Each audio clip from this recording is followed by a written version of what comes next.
kukithiri, sote tunajionea watoto wetu wazuri, unyama wanaofanyiwa huathirika kimwili, pia saikolojia. Chanzo cha ubaradhuli hapo ndipo huanzia. Kwa wale wenye akili, wengi wao hujiua, wakaona si halali mja duniani kuwa. Sasa udhalilishaji unaanza hatua za awali katika mirathi, katika ama kuzuia kwanza ile mirathi.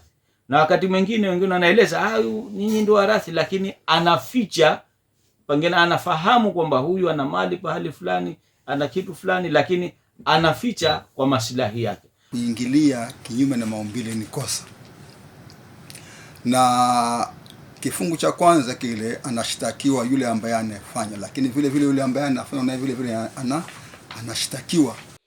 Karibu katika makala maalum yanayolenga kuangazia masuala ya vitendo vya udhalilishaji pamoja na changamoto za ucheleweshaji wa mirathi katika jamii. Kupitia makala hii tutasikia maoni na ufafanuzi kutoka kwa wataalamu wa sheria, viongozi wa dini na wadau wa ustawi wa jamii, wakieleza chanzo cha matatizo haya, athari zake pamoja na hatua zinazoweza kuchukuliwa katika kuyatatua.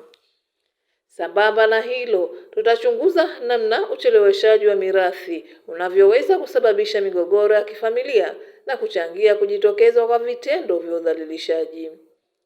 Aidha, tutafahamu hatua zinazopaswa kuchukuliwa kwa wale wanaonyimwa haki zao za mirathi na sehemu sahihi wanazoweza kufika ili kupata msaada wa kisheria.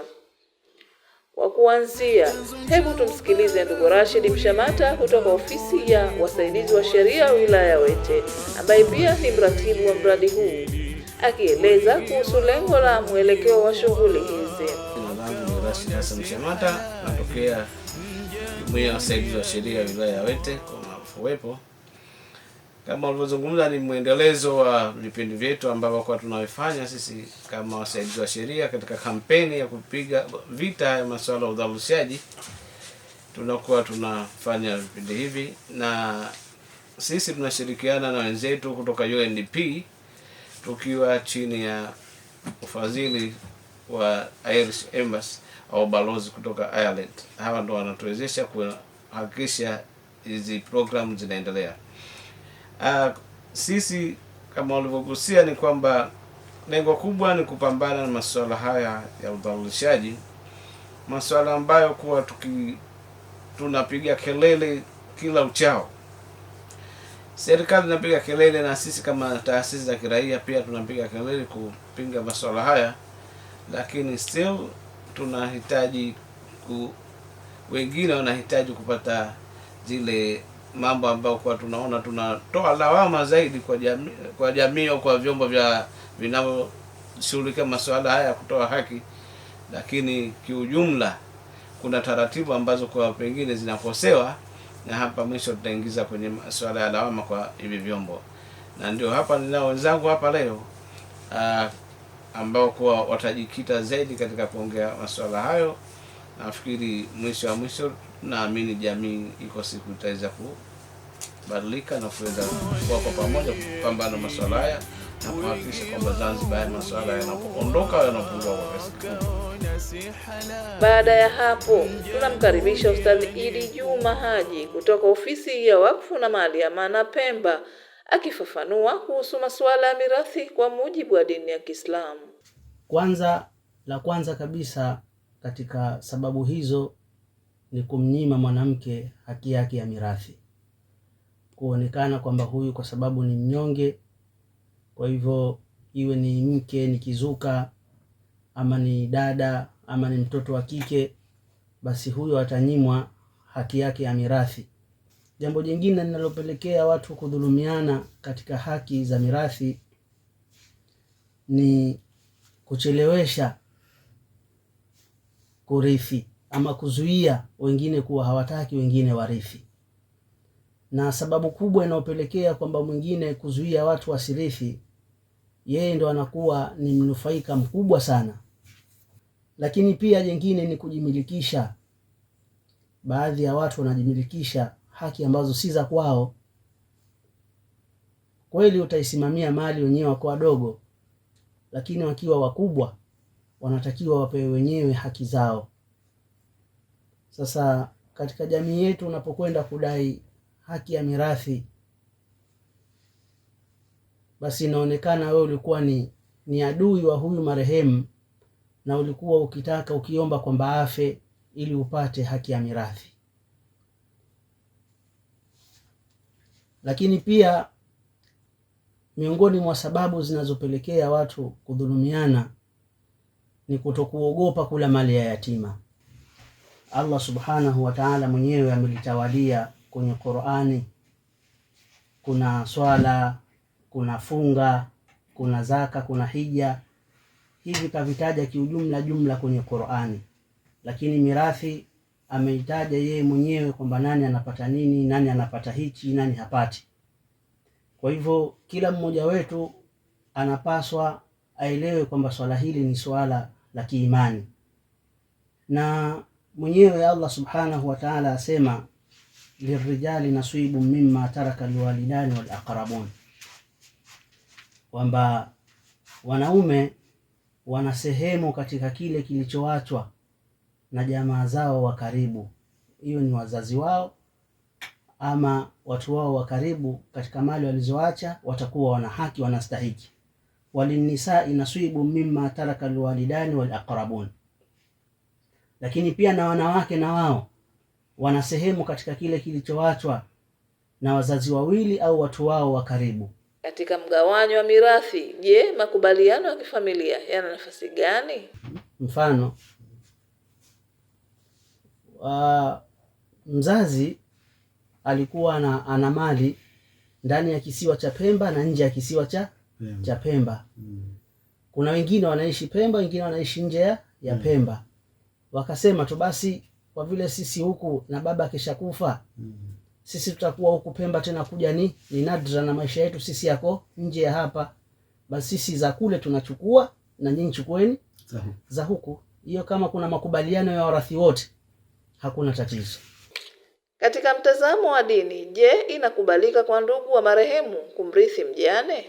La tarithu nisaa kurhan, msiwarithi wanawake kwa nguvu. Kwamba zamani walivyokuwa wanafanya, ilikuwa mtu kesha kufa, mfano kaka kaacha kizuka, sasa mdogo wake anataka huyu mke huyu, yani anakuwa bado yuko chini ya milki ya ile familia.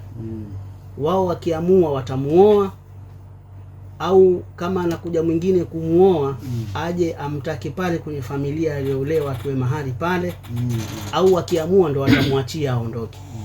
Lakini wao walikuwa bado wanamdhibiti. Lakini katika Uislamu hakuna, na ndio maana hata katika Uislamu huko katika mirathi pia jambo jingine ambalo jamii inakosea, mtu anapooa huwa wakati kuoa anaambiwa kwamba huyu kuanzia sasa huduma zote, mambo yote yako juu yako. Lakini akishakufa huyu, huwa yale hayako tena kwa yule mume. Huyu mke kuanzia hapa anatakiwa ajitegemee, sio kwamba itoke kwenye mali ya marehemu apewe yeye. Yule anatakiwa sasa ajitegemee yeye mwenyewe. Na akija akitumia mali ya mirathi kwamba ndio ana kaida kizuka kwa kutumia mali hii, watu wakija wakirithi itabidi afanyiwe hesabu, akatwe ile pesa. Ni hatua zipi zichukuliwe pale mtu anapogundua kuwa amedhulumiwa katika mirathi? Huyu aliyedhulumiwa haki yake anatakiwa aende katika vyombo vya kisheria kudai haki yake ya mirathi. Na mfano anapofika kamisheni ya wakfu, basi atasimamiwa, atapelekwa mahakamani na haki yake ataipata ya mirathi. Na yakatokea yale matendo ya udhalilishaji yenyewe haya ambayo maarufu. Maanake sisi tukiangalia udhalilishaji mara nyingi tunaangalia mambo ya ubakaji na ulawiti, ingawa shekhe anazungumzia kunyima mirathi ni sehemu ya kudhalilishwa. Lakini tukija katika haya tuliyozoea ni kwamba nini tufanye yanapotokea, japo kwamba elimu hii tunaitoa kila siku kwamba tunataka watu, ikiwa limemtokea suala la udhalilishaji, aende pale sahihi na katika muda sahihi. Kwa hivyo yale masuala sio mtu anayakalia baada ya miezi 6 ndo anasema mimi nilifanyiwa hivi na hivi, wakati ambapo hatuwezi tena kukamata ushahidi wala, lakini limetokea kwa haraka, linaripotiwa katika sehemu sahihi. Na awali kabisa katika ngazi ya familia tunamwambia sheha, tunakwenda polisi, utaratibu unakwenda. Huathirika kimwili pia saikolojia, chanzo cha ubaradhuli hapo ndipo huanzia. Kwa wale wenye akili wengi wao hujiua, wakaona si halali mja duniani kuwa. Sasa tunamsikiliza afisa ustawi wa jamii wilaya ya Wete Bi Salma Saleh Hamad akieleza majukumu ya ofisi yao na namna wanavyoshughulika na kesi za udhalilishaji hasa za watoto. Hivyo katika eneo hili mara nyingi tunakuwa tunatoa elimu ili kuona kwanza wanatambua haki zao, njia gani za kuweza kujilinda na huo ukatili na udhalilishaji wa kijinsia, sambamba na kuweza kutoa taarifa, kwa sababu mtoto unavyomjenga ili aweze kuyaripoti yale matukio kwa wakati, ndio kadri unavyouzindua ule akili ya mtoto ili aweze kujua kuna nini na mimi nikikumbana na hizo changamoto nifanye nini. Kwa hiyo kwa upande wetu tunapita katika maskuli, madrasa ili waweze kutambua kwanza, lakini pia kuweza kutoa taarifa. Ni hatua zipi huchukuliwa pale mtoto anapodhalilishwa? Kitu cha mwanzo tunamuunganisha katika sehemu nyingine za huduma ikiwemo polisi, kituo cha mkono kwa mkono, ili kesi yake ianze kufanyiwa utaratibu ule wa kisheria. Kwa hiyo baada ya kukamilika kule polisi, ndio pale inapopelekwa kwa DPP, baadaye ikapelekwa mahakamani. Kwa upande wetu sisi tunasimamia tena kuona kule mahakamani imefikia wapi. Afisa ustawi anaingia mahakamani kwa ajili ya kuona mwenendo wa kesi ya mtoto pindipo pale iko mahakamani na hatua zile ambazo zimefikia. Na je, ni mikakati ipi iliyowekwa ili kupunguza au kuondoa vitendo vya udhalilishaji katika jamii? Eneo moja ni utoaji wa elimu. Bado elimu inaendelea kutolewa ili watu kwanza wapate uelewa zaidi matukio haya yakitokea wapi waweze kuripoti.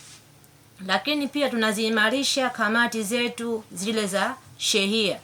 Tuna kamati za shehia ambazo ni kamati ambazo zinaibua changamoto nyingi. Kwa hiyo wale tumewataka kwenye jamii washiriki kikamilifu ili kuweza kutoa elimu kwa jamii, lakini pia kuweza kuwahamasisha wale wanajamii yale matukio yakitokea ili yaweze kuripotiwa kwa wakati. Na msimamizi wa kamati zile ni mratibu wa wanawake na watoto.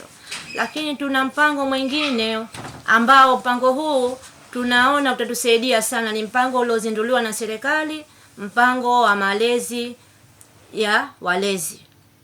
Mpango huu unaendana na familia bora, taifa imara. Sasa hebu tumsikilize Idi Musa Omar kutoka ofisi ya mkurugenzi wa mashtaka Pemba. Ameitaka jamii kutoa taarifa mapema pindi vitendo vya udhalilishaji vinapotokea ili kurahisisha hatua za kisheria kuchukuliwa. Kutia matukio yanatokezea yanakuwa yanachelewa kuripotiwa, jambo ambalo linapelekea hayo mambo ama haya majanga kuweza kutokufikiwa lile lengo.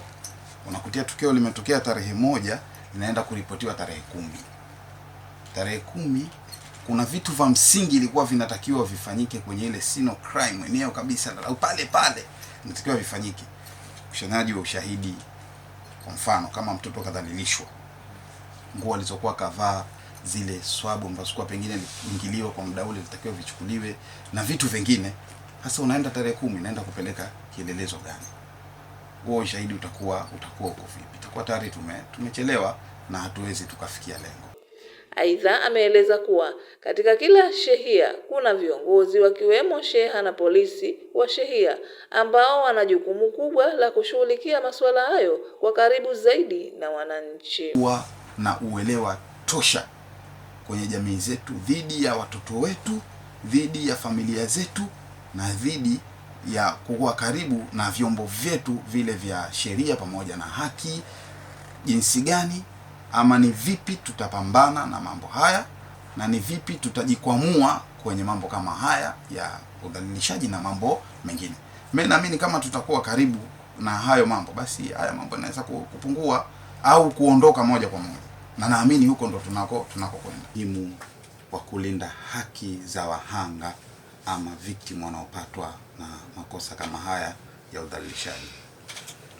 Lakini la pili ni kuhakikisha kwamba sisi DPP pamoja na vyombo vingine vya haki jinai tunasimama kidete na tunakuwa wakali kwa wale wote ambao kuwa wanasababisha kesi hizi kutokwenda mbele, ambao kuwa wanakuja na ule umuhali kwamba hatutaki. Kwa tunakuwa tunawapa elimu, na wanapokuja tunawaambia msingi wetu na msimamo wetu wa kesi hii haiondolewi na haiwezi kusitishwa kwa sababu yenu nyinyi. Kwa tunakuwa tunachukua misingi hiyo, lakini pia vile vile tunakuwa tunashirikiana kwa ukaribu sana na wale wahanga wenyewe, kwa sababu unakutia muda mwingine wahanga anakuwa kuna kashaambiwa huko huyu atafanywa hivi ni jamii. Kwa tunapokaa nao wale inakuwa kidogo wanarudi nyuma na wanakuwa karibu na sisi, na wao wanakuwa tayari kwenda kutoa ule ushahidi mbele ya mahakama. Chanzo cha ubaradhuni hapo ndipo huanzia, kwa wale wenye akili wengi wao hujiua, wakaona si halali mja duniani kuwa. Kwa upande wa watu wenye ulemavu, ofisi ya wasaidizi wa sheria wilaya ya Wete imekuwa na mchango katika kutoa msaada wa kisheria wanapokumbwa na vitendo vya udhalilishaji. Mohamed Mgao Saidi, afisa utetezi kutoka jumuiya ya watu wenye ulemavu wilaya ya Wete, anaeleza. Sababu kuna wimbi hili linalohusiana na masuala ya udhalilishaji, na watu ambao ni wahanga wakuu katika vitendo vya udhalilishaji ni watu wenye ulemavu. Kwa hiyo kwa sababu watu wenye ulemavu ni wahanga wakuu, maana yake moja kwa moja anapotokezea mtu mwenye ulemavu amedhalilishwa, maana yake tunasimama pamoja na hao wasaidizi wa sheria, tunaweza kusimamia kesi yake kuanzia tangia kuipata kwake, kuifuatilia polisi mpaka mahakamani. Na zipo kesi nyingi ambazo tushazifanya hivyo, lakini sambamba na hilo ni kwamba kwa sababu tunafahamu kwamba anapozalilishwa mtu mara nyingi kunatokezea yale masuala ya negotiation baina ya zile familia, kwa yule aliyezalilisha na wale aliyezalilishwa, ili kuhakikisha kwamba ile haki inakwenda kuvunjwa pale katikati, yani isiweze kutendeka. Kwa hiyo kwa sababu sasa tuna hao wasaidizi wa sheria, tunahakikisha kwamba haki ile tunaifuatilia kuanzia mwisho mpaka, yani kuanzia mwanzo mpaka mwisho, na haki inakuwa inatendeka. Pia ofisi hiyo imekuwa ikitoa elimu kwa watu wenye ulemavu ili kuwajengea uelewa wa haki zao. Na anapozungumza masuala ya haki za watu wenye ulemavu, maana yake tunasema ni zile haki zote kwanza ambazo mwanadamu yoyote anahitajikana aweze kuzipata. Kwa mfano, kuna haki ya kupata elimu, kuna haki ya kupata ajira, kuna haki ya kuoa na kuolewa, kuna haki inahusiana na masuala ya kuweza kuishi yeye, yani ya kuishi na kuweza kujitegemea yeye kama yeye. Naye hakimu wa mahakama ya wilaya ya Wete, Maulidi Hamadi Ali, anaeleza kuwa kesi nyingi hufutwa kutokana na ukosefu wa ushahidi wa kutosha. Aidha, anasisitiza kuwa mahakama si sehemu ya kutoa adhabu pekee, bali pia ni mahali pa kutafuta haki kwa waliodhulumiwa. Jamii kwamba kesi yote inajengwa na ushahidi, wafahamu hilo. Kwa hiyo wao binafsi watakana shajishane kwanza, wanapohitajika mahakamani waende kutoa ushahidi kwa wingi, lakini pia wanajamii wasikwepe haki zao mahakamani. Sio tu kama nitasi tu ya kuamua kesi, lakini kuna mambo mbalimbali ambayo mtu anastahili apite mahakamani, kama tunazungumza vyeti vya kuzaliwa, tunazungumza certified document, tunapozungumza kuna mambo mbalimbali mtu pengine anahitaji ana nyaraka nasema ana nyaraka halali ambapo anastahili apite mahakamani kwanza ili kupata baraka za mahakama tayari ili aweze kufanya shughuli zake. Kwa upande wa elimu, ofisi ya wasaidizi wa sheria wilaya ya Wete imechangia kutoa elimu kwa wanafunzi wa skuli za msingi na sekondari ili kuongeza uelewa wa haki zao na namna ya kujilinda.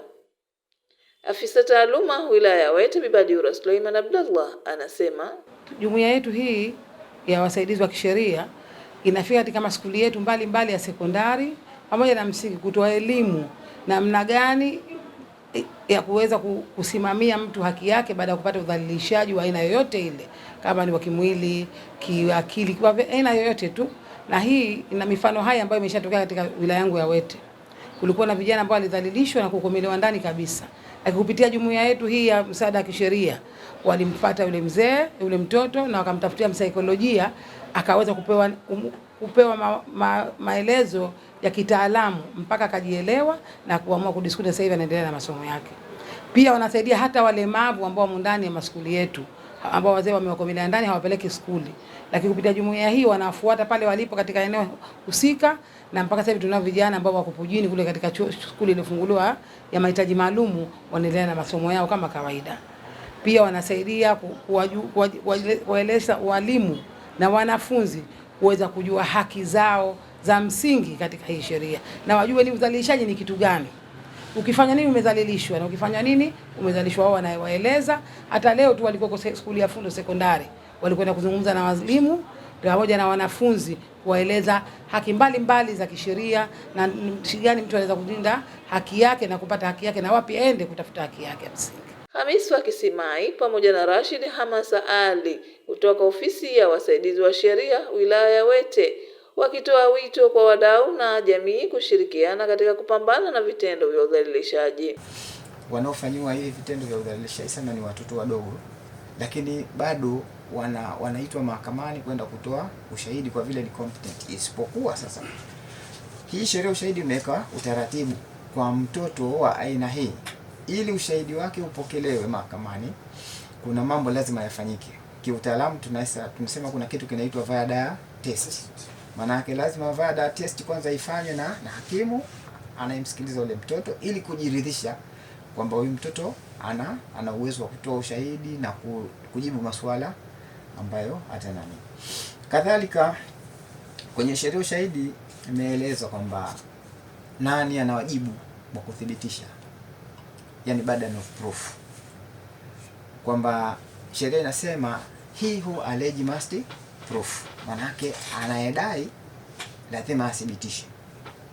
Manake mimi nadai kwamba mtoto wangu amebakwa, manake lazima ende nikathibitishe mahakamani. Na in fact kesi ya jinai yoyote ambayo kwa imefunguliwa, manake mwisho wa siku mlalamikaji anakuwa kama shahidi tu, lakini ile kesi manake ni ya serikali ambaye mawakala wake kwa kule mahakamani ni ofisi ya mkurugenzi wa mashtaka.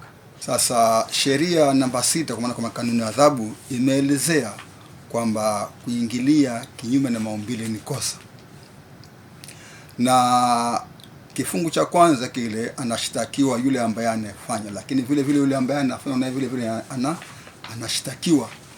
Sasa makosa haya tunasikia kwamba anakuepo yule hivi. Sasa mimi natoa wito kwa jamii kwamba kwanza jamii ijue kwamba lile ni kosa kwa maana kwamba yule anofanya anashtakiwa na anafanya vile anashtakiwa. Sasa ni vigumu kuweza kuwapata watu hao, lakini kama kweli jamii sasa inachukia hili jambo, basi ni vyema wale watu wakakamatwa wakafikishwa kwenye vyombo vile vya sheria, halafu tukaona sheria vile ambavyo inataka. Kwa hiyo ndugu mtangazaji, hili ni kosa na wanashtakiwa wote wawili. Yule ambaye kwa tulitarajia aweze kutoa ushahidi ili ile hatia iweze kupatikana, yeye mwenyewe ana hatia kwa makosa kama haya, kwa sababu kuruhusu kuingiliwa na mwingiliaji pia wote wana makosa haya. Sasa tulitarajia huyu ambaye kwa amefanyiwa huyu kwa makosa haya ya wanaume kwa wanaume wote wana hatia. Sasa huyu kama atazungumza kwa huyu kweli ameniingilia hivi, ina maana huyu atatoa hatiani mwingiliaji, lakini mwisho na huyu ndiye atatoa hatiani kwa kosa hili, kwa sababu makosa haya wanaoshtakiwa wote wawili. Ugumu ndo kama akikataa tu, yeye ndo shahidi namba moja, na maana shida inaanzia hapo. Nani mwisho, wapi tutapata hatia ya makosa kama haya? Wale wenye akili wengi wao hujiua, wakaona si halali mja duniani kuwa 46. Na maana kwa jumla wake ni kusema watu wazima ni 46, lakini watoto 663 wakajenga jumla 710. Hawa ni watu ambao tumefikia katika maeneo ya shule na mikutano ya jamii. Kwa upande wa message katika vipindi vya live na radio tumeweza kufikia message 146, watu waliweza kutuma message hizo. Hii ni ripoti ambayo tumepewa baada wametupatia wale watu wa radio kutokana na namna mwendelezo ambao tulikuwa tunafanya, lakini pia simu ambazo kwa zilipigwa wakati kwa pale panapopata majibu ilikuwa simu 91, sambamba na estimation ya wasikilizaji 14,800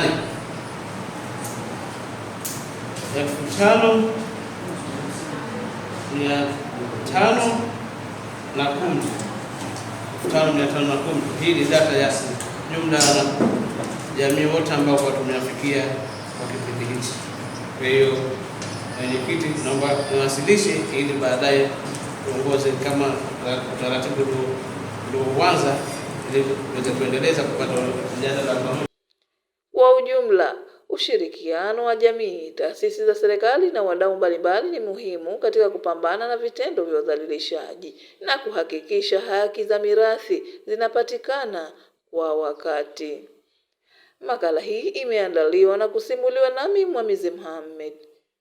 Wazia wale wenye akili wengi wao hujiua, wakaona si halali